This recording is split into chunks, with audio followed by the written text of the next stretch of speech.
Well, good afternoon, everybody. And President Clinton, thank you for your very kind introduction, although I have to admit, I really did like the speech a few weeks ago a little bit better.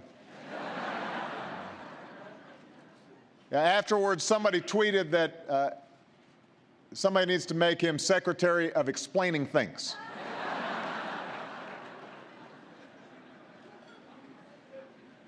Although they didn't use the word things.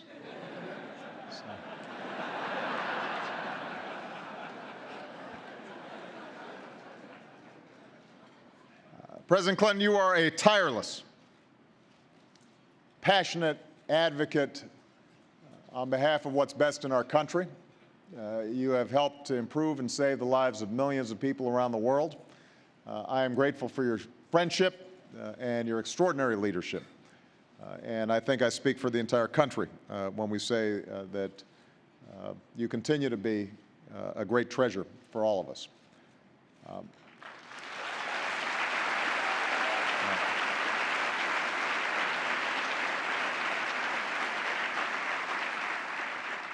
As always, I also have to thank President Clinton for being so understanding with the record-breaking number of countries visited by our Secretary of State.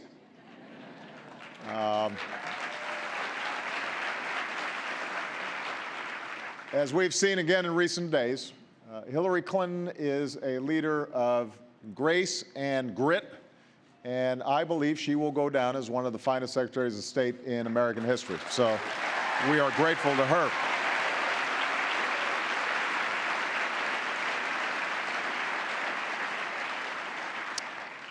To the dedicated CGI staff and every organization that's made commitments and touched the lives of hundreds of millions of people, thank you for being an example of what we need more of in the world, especially in Washington, working together to actually solve problems.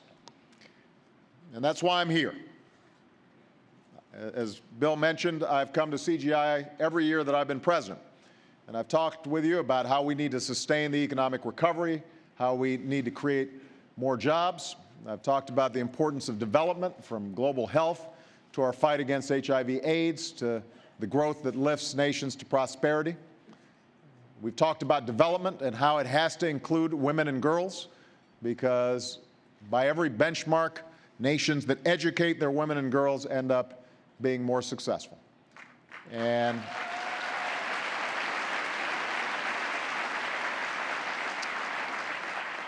And today I want to discuss an issue that relates to each of these challenges. It ought to concern every person, because it is a debasement of our common humanity. It ought to concern every community, because it tears at our social fabric. It ought to concern every business, because it distorts markets. It ought to concern every nation, because it endangers public health and fuels violence and organized crime. I'm talking about the injustice, the outrage of human trafficking, which must be called by its true name, modern slavery.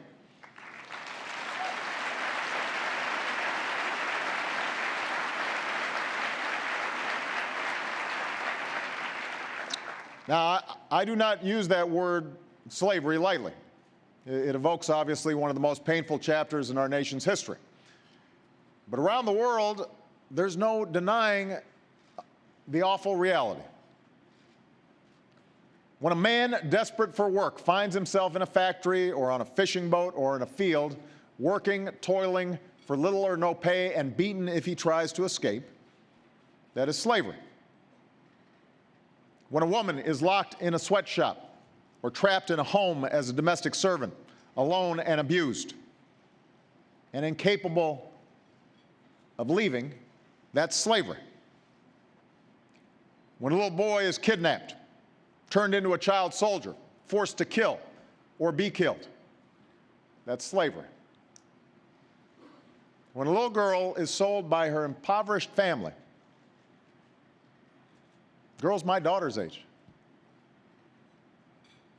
runs away from home or is lured by the false promise of a better life and then imprisoned in a brothel and tortured if she resists, That's slavery. It is barbaric, and it is evil, and it has no place in a civilized world. Now, as a nation,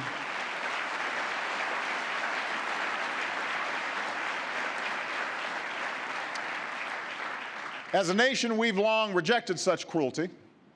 Just a few days ago, we marked the 150th anniversary of a document that I have hanging in the Oval Office, the Emancipation Proclamation.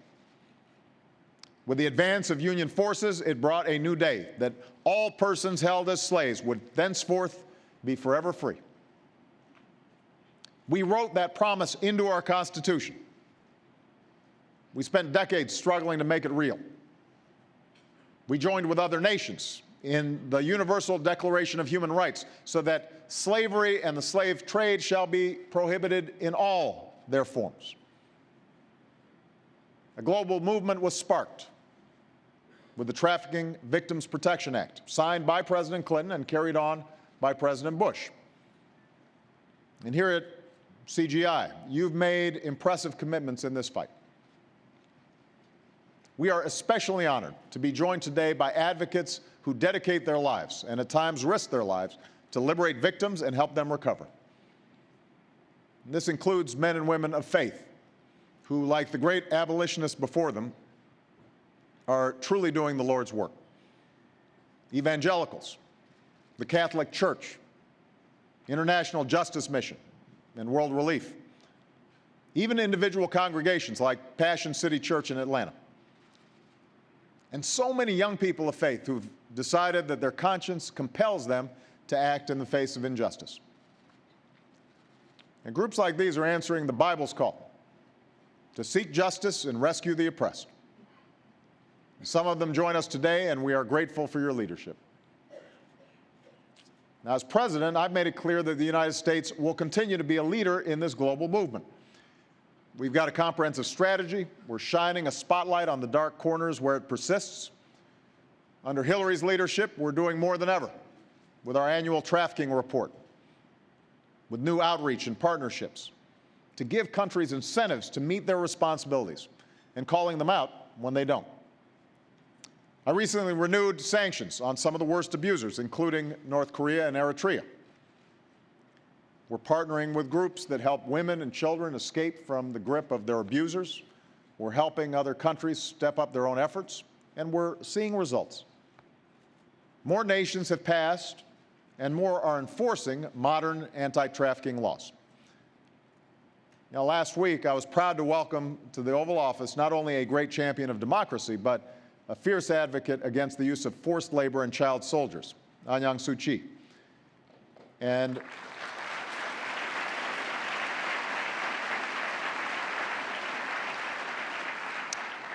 as part of our engagement, we'll encourage Burma to keep taking steps to reform, because nations must speak with one voice. Our people and our children are not for sale. But for all the progress that we've made, the bitter truth is that trafficking also goes on right here in the United States. It's the migrant worker unable to pay off the debt to his trafficker, the man lured here with the promise of a job, his documents then taken and forced to work endless hours in a kitchen, the teenage girl beaten, forced to walk the streets. This should not be happening in the United States of America. As president, I directed my administration to step up our efforts, and we have. For the first time, at Hillary's direction, our annual trafficking report now includes the United States, because we can't ask other nations to do what we are not doing ourselves.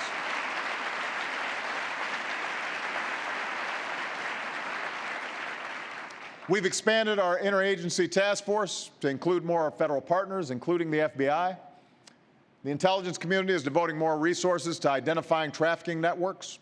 We strengthen protections so that foreign-born workers know their rights. And most of all, we're going after the traffickers. New anti-trafficking teams are dismantling their networks. Last year, we charged a record number of these predators with human trafficking. We're putting them where they belong, behind bars.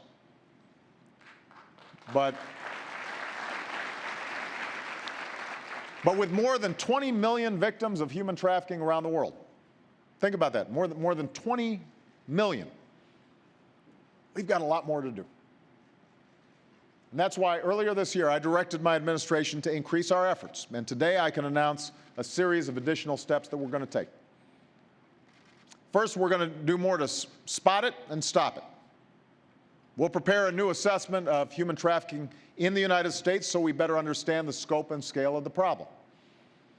We'll strengthen training so investigators and law enforcement are even better equipped to take action. And treat victims as victims, not as criminals.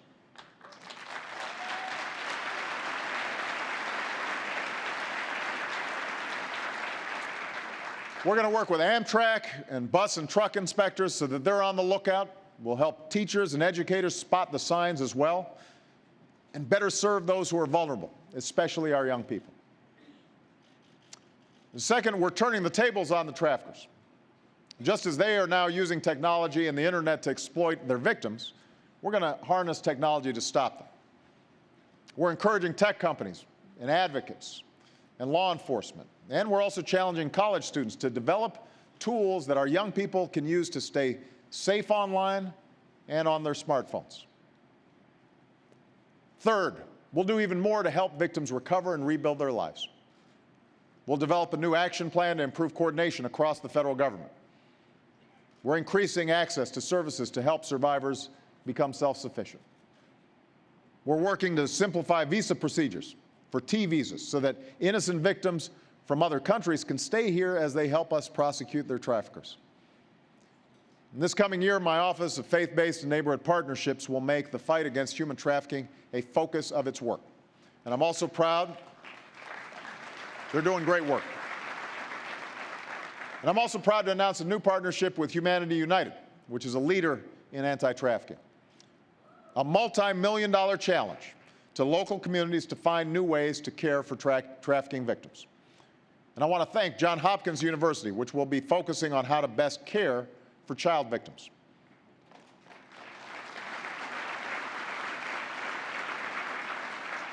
Now, finally, as one of the largest purchasers of goods and services in the world, the United States government will lead by example. We've already taken steps to make sure our contractors do not engage in forced labor.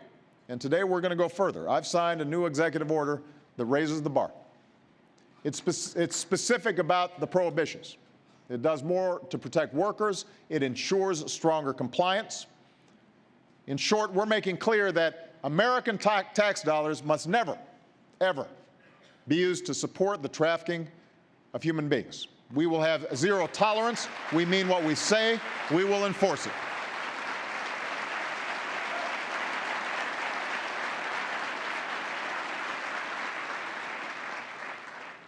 Of course, no government, no nation can meet this challenge alone.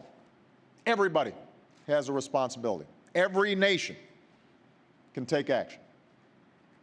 Modern anti-trafficking laws must be passed and enforced, and justice systems must be strengthened. Victims must be cared for. So here in the United States, Congress should renew the Trafficking Victims Protection Act. Whether you are conservative or liberal, Democrat or Republican, this is a no-brainer. This is something we should all agree on. We need to get that done.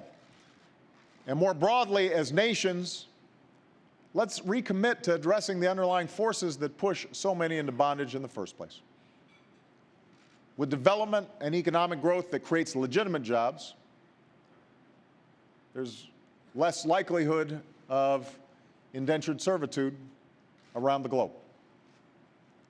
A sense of justice that says no child should ever be exploited. That has to be burned into the cultures of every country. A commitment to equality, as in the Equal Futures Partnership that we launched with other nations yesterday, so societies empower our sisters and our daughters just as much as our brothers and sons.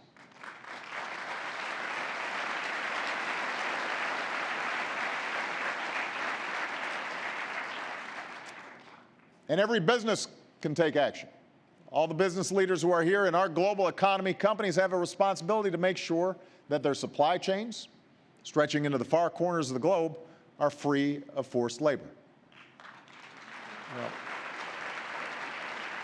The good news is more and more responsible companies are holding themselves to higher standards. And today I want to salute the new commitments that are being made.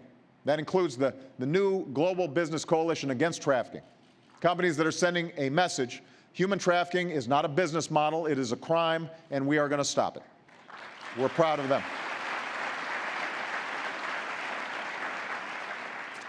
Every faith community can take action as well, by educating their congregations, by joining in coalitions that are bound by a love of God and a concern for the oppressed. And like that Good Samaritan on the road to Jericho, we can't just pass by indifferent. We've got to be moved by compassion. We've got to bind up the wounds. Let's come together around a simple truth, that we are our brother's keepers and we are our sister's keepers. And finally, every citizen can take action by learning more, by going to the website that we helped create, slaveryfootprint.org, by speaking up and insisting that the clothes we wear, the food we eat, the products we buy are made free of forced labor, by standing up against the degradation and abuse of women. That's how real change happens, from the bottom up. And if you doubt that, ask Marie Godet Nehoniota from the Congo. Think about Marie's story. She was kidnapped by rebels, turned into a slave. She was abused physically and sexually. They got her pregnant 5 times. In one awful battle, her children were killed, all 5 of them. Miraculously, she survived and escaped. And with care and support, she began to heal. And she learned to read and write and sew, and today Marie is back home working toward a new future. Or ask Ima Matul. She grew up in Indonesia, and at 17 was given the opportunity to work as a nanny here in the United States, but when she arrived, it turned out to be a nightmare. Cooking, cleaning, 18-hour days, 7 days a week. One beating was so bad it sent her to the emergency room. And finally, she escaped. And with the help from a group that cared, today Ima has a stable job. She is an advocate. She's even testified before Congress. Or ask Sheila White, who grew up in the Bronx. Fleeing an abusive home, she fell in with a guy who said he'd protect her. Instead, he sold her, just 15 years old, 15, to men who raped her and beat her and burned her with irons. And finally, after years, with the help of a nonprofit led by other survivors, she found the courage to break free and get the services she needed. Sheila earned her GED. Today, she is a powerful, fierce advocate who helped to pass a new anti-trafficking law right here in New York.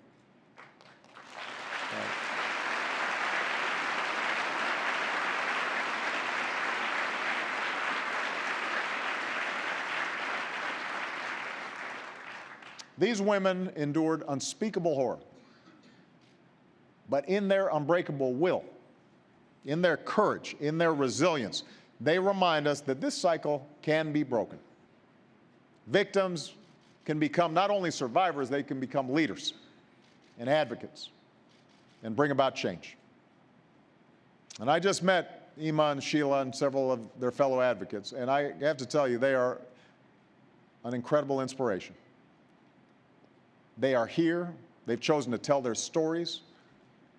I want them to stand and be recognized because they are inspiring all of us. Please, Sheila, Ima.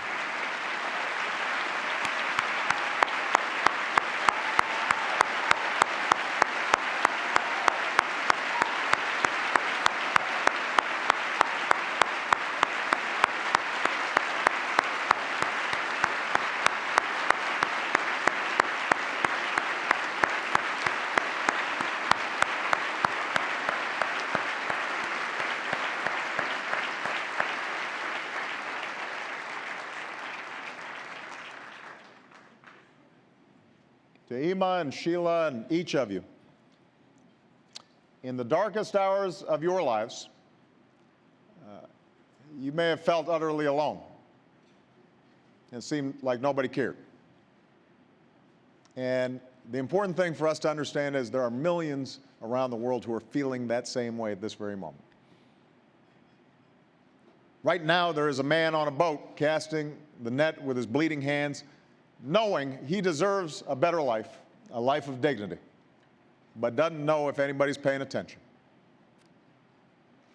Right now, there's a woman hunched over a sewing machine, glancing beyond the bars on the window, knowing if just given the chance, she might someday sell her own wares, but she doesn't think anybody's paying attention.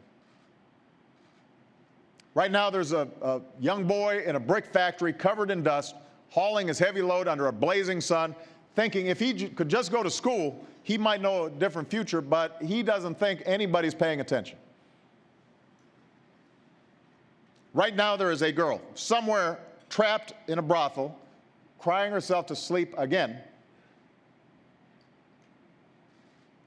and maybe daring to imagine that someday, just maybe, she might be treated not like a piece of property, but as a human being. And so our message today to them is, to the millions around the world, we see you. We hear you. We insist on your dignity, and we share your belief that if just given the chance, you will forge a life equal to your talents and worthy of your dreams. And our fight